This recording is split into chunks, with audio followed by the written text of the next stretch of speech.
Hey everybody, back again. I just got another group of figures, 3 to be exact, and I'm going to be checking them out. But the first we have here is Colossus. Colossus is a big figure. He's actually about as tall as Juggernaut. He's around 8 inches, I think. It's fitting, though. He's bigger than most of the other characters. He's a tall guy in the comics, so that's alright. And all he comes with, he doesn't have a stand or anything. He has this, which is one of the Danger Room's traps. It's kind of a spike wall that comes out and is supposed to crush him. They show on the back of the box he's supposed to be in between two of these, kind of holding him off, but they only give you the one here. These little parts here come off, so you can, I guess you could adjust it or something, but no real need. Let's take a look at the articulation. Alright, so let's look at the articulation here. Colossus actually has more articulation in his upper half than most of the other figures do all over. First off, his head can look up, kind of down like that, rotate. Then you get to the chest here.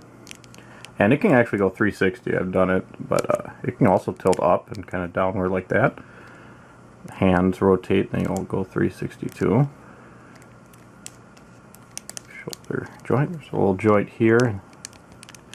Different now, but it kind of only goes into that, so you can have him with his hands up.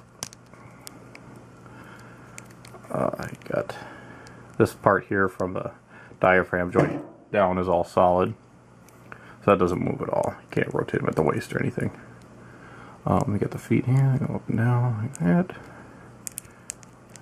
The knee joints there, so you can bend back pretty far. Legs can, well, they can do that crazy thing. I don't know why you want to do that, but do that there. That's about it. It's kind of weird that they took the character whose ability is turning into metal and made him one of the more flexible characters in the series. But as far as the modeling for this figure, I really like it. Hard to see there, but underneath all the metal, he's got blue eyes. Very cool, nice little touch there. You can see all the lines in his face and everything underneath the metal. Hair's kind of, especially in the back there, kind of cheapo looking, but I guess it works.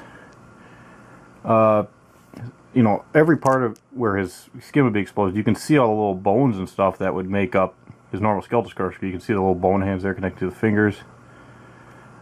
You can see sometimes some of the veins and stuff in his muscles. Cool stuff. I like that. You got the bands, got the X logo down there. Little markings there. Again, just a ton of muscle definition. You get the boots and everything. And so, pretty cool looking figure. Not bad, especially for his size, so he's pretty impressive looking. Alright, but how does he stack up against the rest of the figures? So, here it is. I mean, this is what it would be all set up. All you get is this thing and Colossus himself, of course. And here you see the problem. He's suffering from the same problem Daredevil had. Colossus doesn't really interact in any way with his accessory.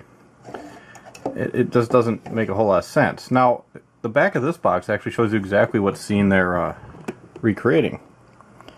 There it is. Drive Colossus from X-Men number 122. Now, this one, obviously, he's being crushed in between two of these things. Now, I realize, you know, they have to save costs. They can't just put a whole bunch of huge stuff in there, but what about this? What if they just made a base that was these two things, you know, one on this side, one on this side, coming out of the ground towards him? That would have been way more impressive than just half the trap. Something that Colossus could easily just kind of walk away from. I don't get it. It just doesn't make a whole lot of sense. You know, remember when I was talking about Magneto, and Magneto doesn't come with a whole lot of stuff either, but because he doesn't have to hold anything, you know, like Colossus, he doesn't have any accessories or anything, his hand poses and everything are right, and the base they put him with kind of tells a story. So they did way more with the Magneto figure, who oddly enough has the Colossus hand down there. But, you know, I don't mind it with this one. They got the sculpt and everything right, where it looks like he's taking an action or doing something. Colossus, not so much. I mean, his hands aren't even outstretched like they are in the comic there, so, I mean, I guess you could have him wrestling with it or something, but I don't know, it just doesn't work together well. Ooh. Kind of wobbly with Colossus. Again, really cool figure. I like the look of him, the size.